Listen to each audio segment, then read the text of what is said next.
Assalamualaikum warahmatullahi wabarakatuh. Sahabat Iqra, kembali lagi bersama saya Faik Indarto.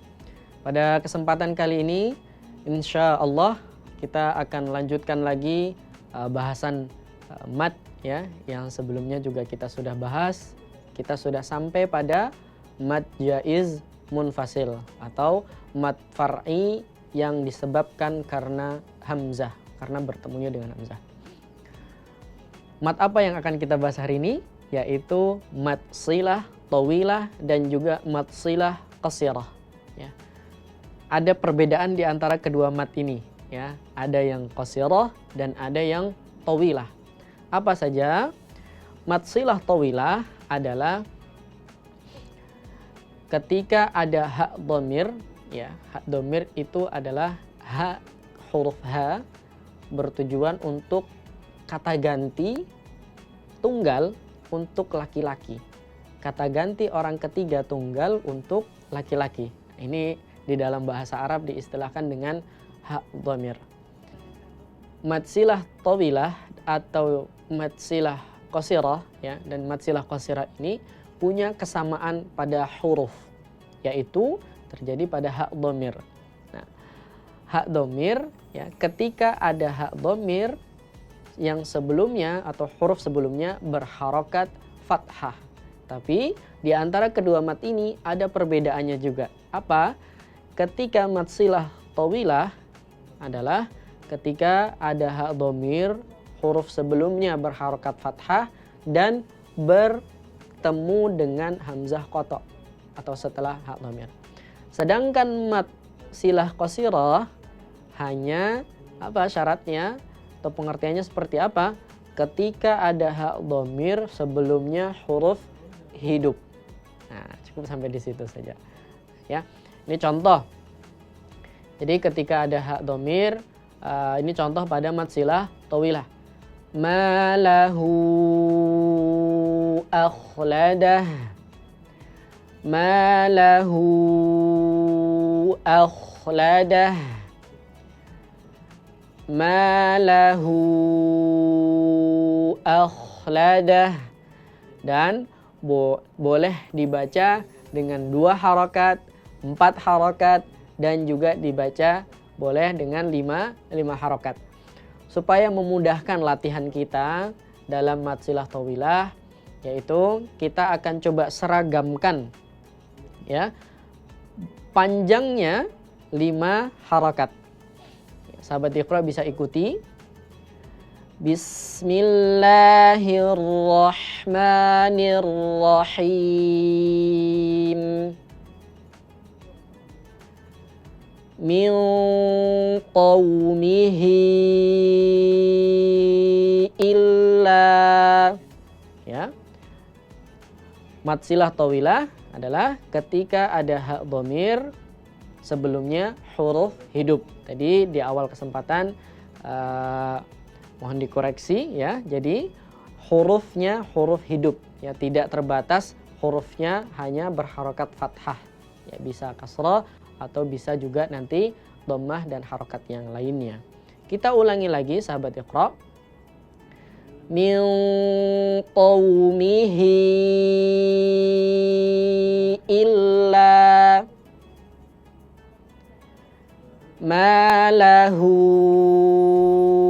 akhladah. Ma lahu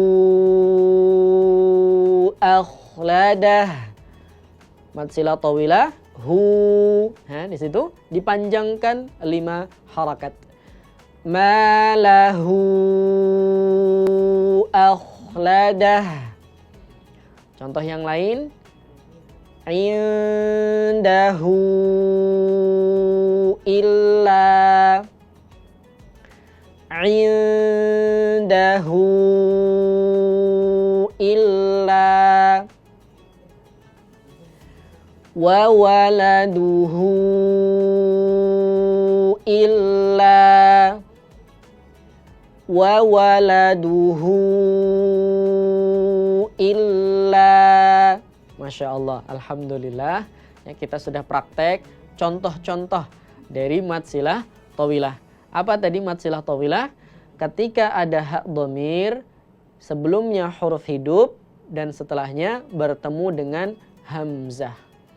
Nah, sahabat Iqra, kita coba baca contoh-contoh dari mad silah qasirah ya.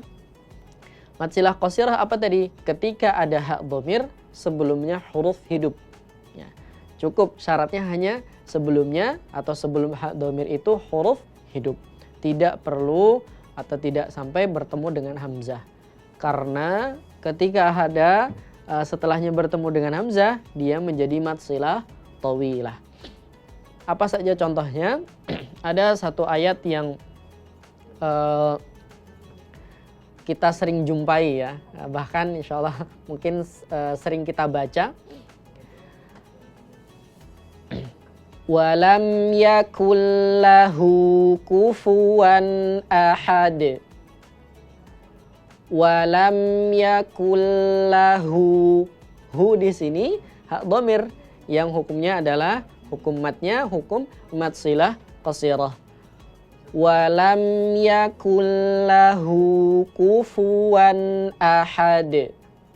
Contoh lafadz yang lain, innahu huwa, innahu huwa. Cukup 2 harakat saja. La ta'khudhuhu, la ta'khudhuhu maluhu wa ma kasab, maluhu wa ma kasab, lahu min fi'ah, lahu min fi'ah. Alhamdulillah sahabat Iqra, mudah-mudahan ya, latihan yang sedikit ini bisa memotivasi kita, bisa menjadi salah satu upaya kita, ikhtiar kita dalam memperbaiki bacaan-bacaan Al-Quran terkhusus pada bab mad. Masya Allah. Terus nantikan program Iqra ini akan ada lagi, insya Allah pada kesempatan berikutnya kita akan membahas satu mad lagi, yaitu mad badal. Salah satu mad yang bahkan menjadi mad yang terakhir pada mad far'i yang disebabkan karena bertemu dengan hamzah. Insya Allah nantikan segmen berikutnya. Assalamualaikum warahmatullahi wabarakatuh.